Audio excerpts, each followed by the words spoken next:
different situations. And Thrall actually has some really cool talents. Actually, you guys want to go over Thrall talents for a little bit? I actually think Thrall is one of the coolest talent trees. It doesn't have a lot of diversity, honestly, but it has a lot of cool things about it. Where is it? Thrall. Talents. So we're talking about it. We have seen block taken in professional play when Thrall was the tank, essentially. On Battlefield of Eternity, especially, occasionally, teams just don't draft a tank. They draft to win the race as hard as possible. So they'll draft like double Bruiser and 2 high damage supports. They'll draft like Thrall and Sonya. And they'll just win the race really hard. Outside of that niche scenario, we almost never see block taken. Sometimes versus Greyman, we never see Rabid Wolves taken. We never see Seasoned Marksman taken. There's actually a full sustain build for Thrall that Rabid Wolves is a key part of. And it's good in like quick match with no supports, and that's it.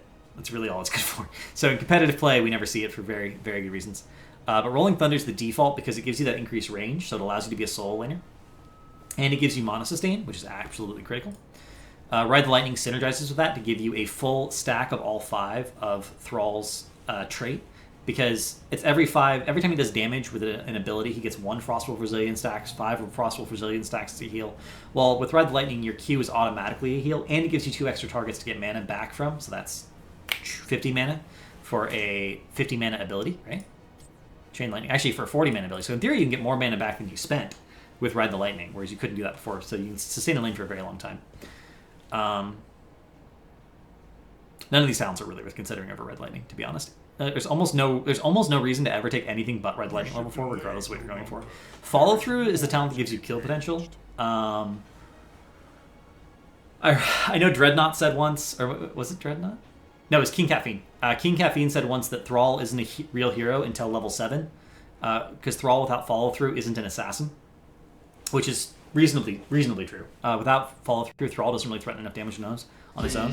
We do occasionally see Stone Wolves taken, or you used to see Stone Wolves taken in the Chinese meta, but the Chinese teams are very aggressive and they're very coordinated in their ability to focus fire. So in their case, they're all about locking down a target for longer. Since the cleanse change, we actually haven't seen this taken pretty much ever since then. But this used to be something that was taken. That extra half second resulted in kills that follow through couldn't get because everyone was focusing on the same target.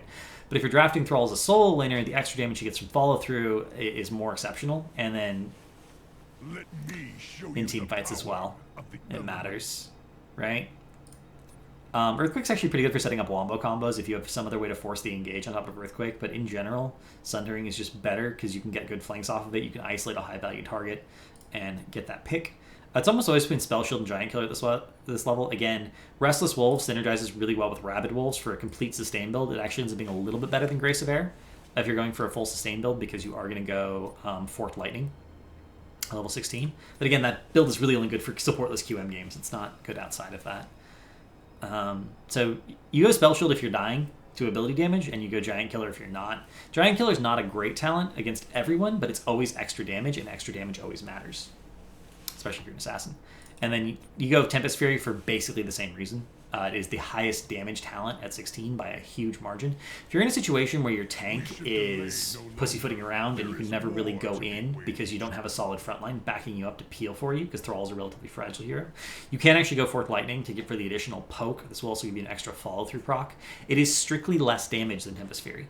If you do the math, it is strictly less damage than Tempest Fury, but it is more sustain, and it does synergize with 1 and 4 talents, and if you need that poke because you're having trouble engaging as a team, it can be good in Hero League and other environments like that.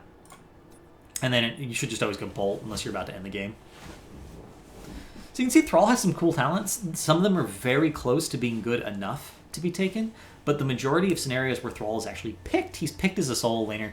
He's picked as a hero who wants to be able to threaten a kill. He wants to have kill potential. And there's only one build that allows him to do both those things, which is why it's the only build we ever see at high-level competitive play. So if you're playing Thrall, you're picking Thrall with the understanding that he's going to be your solo laner. The understanding that you need damage from him as an assassin, you need to go with this one build. Forked Lightning is technically more damage on 4 heroes, that is true. Why do we not count that? Because Focus Fire is better. It's always better to kill 1 person than get 4 people to half. Or even 2 people to half.